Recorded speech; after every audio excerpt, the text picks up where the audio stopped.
सच ही कहा गया है कि लगातार मेहनत हार को हराती है और बुरा समय हमेशा नहीं रहता। नमस्कार दोस्तों, मेरा नाम महेश है और मैं लेकर आया हूँ आपके लिए एक छोटी सी मोटिवेशनल स्टोरी। यह स्टोरी बिहार के एक छोटे से गांव की है, जहाँ एक राजू नाम का लड़का रहता था। वह उस गांव में अपने मम्मी, पापा और एक छोटी बहन के साथ रहता था। राजू पढ़ने में बहुत होशियार था, बट वो बहुत ही गरीब परिवार से था। उसके पापा वहीं पास के एक फैक्ट्री में काम करते थे। फैक्ट्री में मजदूर का काम करते थे, मजदूरी किया करते थे। उससे जो कुछ पैसे मिलता था, उससे उसका घर चलता था। राजू सुबह-सुबह अखबार बाँटता था और कुछ बच्चों को ट्यूशन पढ़ाता था, जिससे कि थोड़े पैसे बनते थे और उससे वह अपनी पढ़ाई का खर्चा निकालता था। धीरे-धीरे टाइम कटता जा रहा था। राजू का जो ड्रीम था, सपना था, वो एक बड़ा आईएएस ऑफिसर बनने का था। बट समस्याएं बीच-बीच में आकर उसके सपनों को भी डवाडोल करने लगती थी, जिससे उसे कई बार तकलीफें होती थी। वो बहुत मेहनत करता था। टाइम जैसे-तैसे कट रहा था। एक दिन क्या हुआ, अचानक उसके पिताजी की जो फैक्ट्री थी, जहाँ पे वो मजदूरी करते थे, उस फैक्ट्री में सील लग गया। सरकारी किसी कारणवश फैक्ट्री एकाएक बंद हो गई। फैक्ट्री बंद होने से उनके साथ और ज़्यादा मजबूरियाँ आ गई। जो मंथली कुछ पैसे आने थे, वो पैसे आने बंद हो गए। अब घर का खर्चा चलाना बहुत मुश्किल हो गया। अब राजू ने सोचा कि अब क्या करें? घर का खर्चा कैसे चले? उसकी माँ छोटा-मोटा काम शुरू की, जैसे कि आम एक अचार बनाना या आम पापड़ बनाना, इस तरह के कुछ बना के वो बेचती थी। राजू ने क्या करा, सब्जी बेचने का काम शुरू कर दिया कि चलो वो जो बाजार लगता था, वहाँ पे वो सब्जियाँ बेच लिया करता था। कभी-कभी वो ठेली पे लेकर गाँव-गाँव में घूम-घूम के भी सब्जी बेच लेता था। सुबह बच्चों को ट्यूशन पढ़ाता था, फिर वो अपनी पढ़ाई करता था। इतनी मेहनत करने के बाद एक दिन वो बहुत बुरी तरह उदास हो गया था। वो अंदर ही अंदर टूटता जा रहा था, क्योंकि उसको अपना ड्रीम क्लियर नहीं दिख रहा था। राजू का एक दोस्त विक्रम था। उसने उससे बोला, राजू, अब तू अपने ये सपने छोड़ दे, क्योंकि ऐसा नहीं होता कि सारे सपने पूरे हो जाए। मानता हूँ कि तू बहुत मेहनती है, बट ये समस्याएं एक पर एक समस्याएं तुम्हारे ऊपर आती जा रही है, जो तुम्हारे सपने को डवाडोल करने में लगी हुई है। राजू कुछ सोचा, बट उसे जवाब कुछ नहीं दिया। उसने कहा, विक्रांत चलो कोई बात नहीं, अब मैं चलता हूँ, अभी ट्यूशन का भी टाइम हो रहा है, बच्चों का, बच्चे आ गए होंगे। राजू वहां से विक्रांत से बात करके आ गया बच्चों को पढ़ाने के लिए। फिर धीरे धीरे टाइम बीतता गया। वो सब्जियां जो खरीद के लाया था मार्केट से, टमाटर वमाटर और सब्जी जो बेचने के लिए, तो बाजार से आने में उसको थोड़ा टाइम लग गया था। जब वो बाजार में, गांव में जो बाजार लगता है, जहाँ पे वो सब्जियां बेचता था लगा के, वहां बैठ के वो सब्जी बेच रहा था। बट उस दिन उसकी सब्जियां बिकी नहीं सारी। काफी सब्जियां बच गई और सब्जी बचने के कारण उसमें से कुछ टमाटर और कुछ ऐसी सब्जियां थी जो खराब होने लगी। कुछ पार्ट खराब हो जाने के कारण वो सब्जियां बिक नहीं पाई और उसमें भी उसे कहीं न कहीं ऑल ओवर नुकसान दिखने लगा। वह अंदर से बहुत टूट गया कि अब मैं क्या करूं? लास्ट में उसे कुछ जब दिखाई नहीं दे रहा था, तो उसने भगवान को याद किया। उसके घर से थोड़ी दूरी पे भगवान का मंदिर था। वो भगवान के मंदिर के पास पहुंच गया। भगवान के पास पहुंच के उनसे विनती करने लगा, हे भगवान, तो कितनी परीक्षा लेगा मेरी जिंदगी का? थोड़ी देर तक बैठा रहा भगवान के पास। उसके बाद फिर वहां से वह मंदिर के पीछे एक पीपल का पेड़ था। सोचा कि चल पीपल के पेड़ के पास जाकर थोड़ा दिमाग को शांत करते हैं। अंदर से टूटा हुआ राजू जैसे ही मंदिर के पीछे जो पीपल का पेड़ था वहां पे गया, तो वहां देखा पीपल के पेड़ के पास एक साधु बाबा ध्यान मग्न है। वो वहां पे गया। वहां जाते ही साधु बाबा को देखकर राजू को रोना आ गया और वह फूट फूट कर रोने लगा। साधु बाबा ने पूछा, क्या बात है बेटा, तू क्यों रो रहा है इतना? राजू ने कहा, बाबा, मेरी समझ में कुछ नहीं आ रहा कि मैं क्या करूं। मैं बहुत मेहनत करता हूँ, बच्चों को ट्यूशन पढ़ाता हूँ, सुबह उठ के अखबार बांटता हूँ, सब्जियां बेचता हूँ, अपनी पढ़ाई करता हूँ, बट बार बार कुछ न कुछ प्रॉब्लम मेरे लाइफ में आती रहती है। पापा जब तक नौकरी करते थे, मजदूरी के कुछ पैसे आ जाते थे। अब पापा शहर जाते हैं काम के लिए, तो किसी दिन काम उनको मिलता है, किसी दिन काम नहीं मिलता है।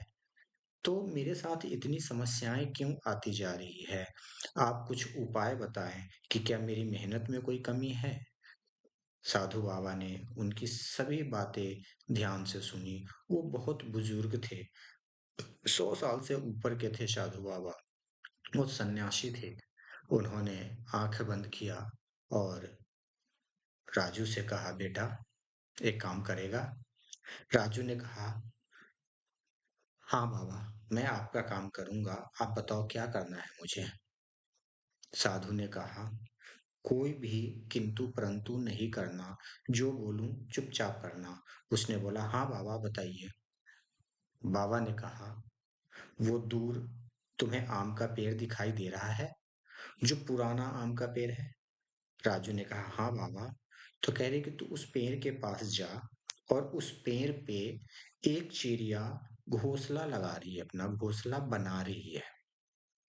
तुम्हें क्या करना है, लगातार 10 दिन उस पेड़ के पास जाना है और उस चिड़िया के घोंसला को तोड़ देना है। कोई सवाल जवाब नहीं करने हैं। जैसे ही राजू ने ये बात सुना, राजू को बड़ा अजब लगा। अजब लगा कि मतलब उसने सोचा, यार किसी का घर तोड़ना क्या ये सही बात है? क्या सच में ये मुझे सही कह रहे हैं या गलत कह रहे हैं? बट उसके दिमाग में आया कि नहीं, इन्होंने जो बोला है वो मुझे चुपचाप करना है, हमें कोई किंतु परंतु नहीं करना। उसने कहा कि बाबा, क्या सच में मुझे जाके रोज उस चिड़िया के घोंसले को तोड़ना है? बाबा ने शांत मन से सिर्फ हामी में अपनी सर हिलाई। राजू ने वहां बाबा को प्रणाम करा और उठा और वहां दूर जो पुराना आम का पेड़ था वहां पे गया। उसने देखा उस पेड़ पे पर एक चिड़िया अपना घोंसला बना रही है। वो तिनका तिनका ला के जोड़ जोड़ के ना घोंसला तैयार कर रही थी। राजू जैसे ही उस घोंसला को तोड़ने के लिए अपना हाथ बढ़ाया, वो एकाएक रुक गया। उसने सोचा, यार मैं गलत करने जा रहा हूँ। कोई अपना घर इतना मेहनत से बना रहा है और मैं उसके घर को तोड़ दूं? ये कहाँ का नाइंसाफी है। लेकिन फिर भी उसने सोचा कि यार बाबा ने बोला है तो देखते हैं 10 दिन करके। उसने अपने दिल पे पत्थर रख के चिड़िया के घोंसले को तोड़ दिया। अंदर ही अंदर उसे बहुत दुख हुआ, बहुत दुख तकलीफ हुआ कि मैं कितना बड़ा पाप कर रहा हूँ कि एक पक्षी के घोंसले को तोड़ रहा हूँ। तोड़ दिया और वो वापस घर आ गया। फिर दूसरे दिन गया। फिर चिड़िया ने कुछ तिनके और इकट्ठे करके फिर घोंसला बना रही थी। फिर उसने दूसरे दिन भी तोड़ दिया, बट उसको बहुत तकलीफ होता था। इसी तरह टाइम बीतता गया। 10 दिन बीत गए। 10वें दिन जब वो वहां पे पहुंचा, तो उसने देखा फिर आज चिड़िया वो अपना घोंसला नए तिनके इकट्ठे कर करके मेहनत से बना रही है। और जैसे ही उसका हाथ तो उस घोंसले को तोड़ने के लिए बढ़ा, तो उसके अंतरात्मा ने बोला, नहीं राजू, अब मत तोड़ इसे। 10 दिन तूने इसके घोंसले को तोड़ा है, अब चल के पहले साधु बाबा से ये पूछते हैं कि उन्होंने ऐसा क्यों करवाया मेरे से? इनके पीछे उनका क्या संदेश था? वो मुझे क्या समझाना चाह रहे हैं कि बार-बार मैं जाके इसका घोंसला तोड़ूँ? राजू उस दिन घोंसला नहीं तोड़ा और वापस वो बाबा के पास गया, बाबा को प्रणाम किया और कहा, बाबा, आपके कहने के हिसाब से मैं एवरीडे जाकर उस चिड़िया के घोंसला को तोड़ता था। मैं जाके घोंसला तोड़ तो देता था, लेकिन दूसरे दिन वो फिर घोंसला बनाना शुरू कर देती थी। फिर वो कुछ बना के रखती थी। जब मैं दूसरे दिन जाके फिर देखा तो घोंसला बना था, कुछ तैयार था, मैंने उस घोंसला को भी तोड़ दिया। फिर मैंने सोचा अब तो चिड़िया नहीं बनाएगी घोंसला। मैं तीसरे दिन जब गया तो मैंने देखा कि तीसरे दिन भी वो चिड़िया घोंसला बना रही थी। फिर मैंने तीसरे दिन भी उसके घोंसला को तोड़ा। फिर चौथे दिन, पाँचवें दिन, छठे दिन कंटिन्यू ऐसे करके मैं 10 दिन तक उस जाता रहा, उसके घोंसला को तोड़ता रहा और चिड़िया इतनी हिम्मत वाली थी कि वो कभी भी हिम्मत नहीं हारी और उसने ठान लिया था कि मैं तो घोंसला तैयार करके ही रहूँगी, चाहे कुछ भी हो। चिड़िया बहुत साहसी है, उसकी साहस को देखकर मुझे तो बड़ा अचंभा लगा। साधु बाबा ने कहा, बेटा, तुम्हें चिड़िया की मेहनत को देख के अचंभा लगा कि चिड़िया अपना हिम्मत नहीं हार रही। चिड़िया लगातार लगातार लगातार मेहनत करती जा रही है अपने एक घोंसला को बनाने के लिए, अपने घर को बनाने के लिए। वो कभी भी हिम्मत नहीं हार रही। जब एक चिड़िया लगातार मेहनत करती है, किस उद्देश्य से? चिड़िया ये सोचती है कि आज ये मेरा घोंसला तोड़ दिया, कल फिर बनाऊंगी, कल तोड़ा, परसों फिर बनाऊंगी, फिर तोड़ेगा, मैं फिर बनाऊंगी। लेकिन एक टाइम ऐसा जरूर आएगा जिस दिन ये थक जाएगा मेरा घोंसला तोड़ने से और ये मेरा घोंसला नहीं तोड़ेगा और मैं अपना घोंसला बना पाऊंगी। जब चिड़िया ने ऐसा ठान लिया, तो आपने ऐसा कैसे सोच लिया कि मेरे साथ समस्याएँ आ रही है? जब भी समस्याएँ आती है, मजबूरियाँ आती है, वो कुछ न कुछ आपको सीख दे के जाती है। जब आप टूटते हो ना बुरी तरह, तो ऊपर वाला उससे भी ज़्यादा स्ट्रॉन्ग और ज़्यादा अच्छी चीज़ देने की कोशिश करता है। कभी-कभी क्या होता है, आप कहीं नौकरी कर रहे हो, एकाएक आपकी नौकरी चली जाती है, आपको बड़ा दुःख तकलीफ होता है। बट इसके पीछे भी ऊपर वाले की कोई न कोई प्लानिंग होती है कि आपको एक कदम आगे बढ़ाना है। वो आपको अप करने की कोशिश करते हैं, ऊपर उठाने की कोशिश करते हैं और जैसे ही पुश दिया जाता है ना, तो थोड़ी-सी तो चिंता, दुःख, तकलीफ होती ही है, बट ऊपर वाले की प्लानिंग कभी गलत नहीं होती। इंसान को समझने में थोड़ा टाइम ज़रूर लग सकता है, लेकिन ऊपर वाला अपने भक्तों को, अपने संतान को कभी तकलीफ में नहीं देख सकता। इसलिए ऊपर वाले पे विश्वास करो और लगातार, लगातार, लगातार मेहनत करते रहो। लगातार मेहनत करने से मैंने शुरू में बताया आपको, लगातार, लगातार, लगातार मेहनत करते रहिए, कंटिन्यू मेहनत करते रहिए, तो लगातार का जो मेहनत होता है ना, वो हार को भी हरा देती है।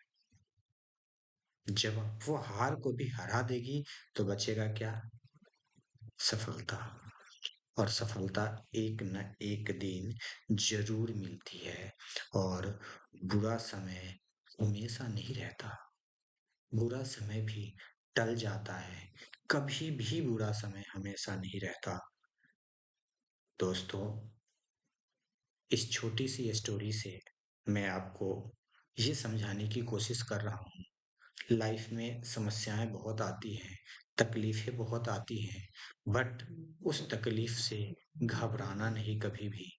अपना मेहनत करते रहिए, सक्सेस एक न एक दिन ज़रूर मिलेगी। कभी-कभी तो ऐसा होता है कि अंदर से हम बुरी तरह टूट जाते हैं। हम सोचते हैं भगवान कितनी परीक्षा ले रहा है मेरी, लेकिन भगवान परीक्षा तो ले रहे हैं आपकी, बट जो परीक्षा बार-बार देते हैं ना, तो धीरे-धीरे, धीरे-धीरे वो आप में इम्प्रूवमेंट ला रहे हैं कि आपको बहुत बड़ा बनाना है। आपको छोटा नहीं रखना, आपको बहुत बड़ा बनाना है भगवान को। तो भगवान सोचते हैं यार इसको पहले ट्रेंड करो। एक बार में भगवान आपको इतना कुछ नहीं दे सकते जिसको आप सँभाल ना सको।